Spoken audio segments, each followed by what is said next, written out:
قلنا زمان في وفوضوا أمري إلى الله أن هذه الآية استنبط منها الإمام جعفر الصادق لما هناك بيقول الاستنباطات القرآنية اللي استنبطها، بيقول عجبت لمن خاف.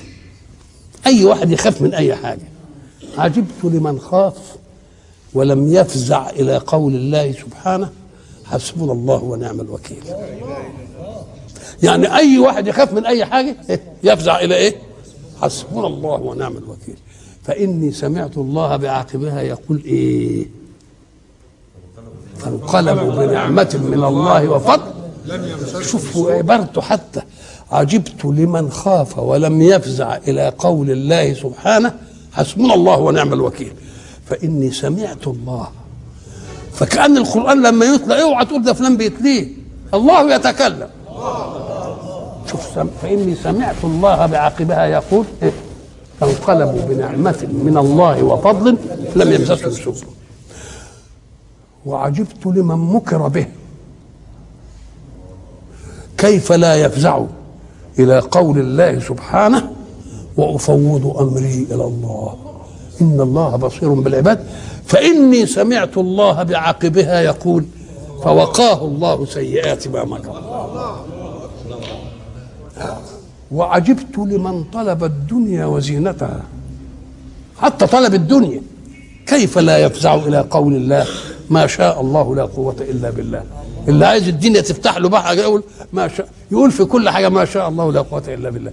مش قايل في سورة الكهف ولولا إذ دخلت جنتك قلت ما شاء الله لا قوة إلا بالله لأني سمعت الله بعاقبها يقول إن ترني أنا أقل منك مالا وولدا فعسى ربي أن يؤتيني خيرا من جنتي.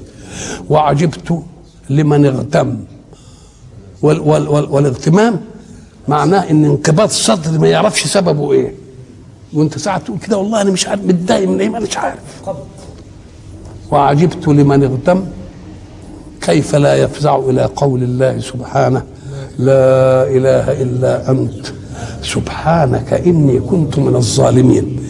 لاني سمعت الله بعاقبها يقول ايه؟ قال ايه ربنا بعد كده؟ فاستجبنا له ونجيناه من الغم، ودي مش خصوصيه له وكذلك ننجي المؤمنين. يبقى اذا الامام جعفر الصادق ادينا روجته لمنغصات الحياه. تخاف من شيء قل حسبنا الله ونعم الوكيل، تخاف من قوم ينكرون بك قل وافوض امري الى الله ان الله بصير بالعباد. عايز الدنيا قل ما شاء الله لا قوه الا بالله. في غم داخل عليك كده ولا تعرفش سبب قل لا اله الا انت سبحانك. ومن اخذها وردا له في كل امر لا يمر عليه شيء من هذا، لا من الخوف ولا من المكر ولا من الهم ولا من طلب الايه؟ من طلب الدنيا.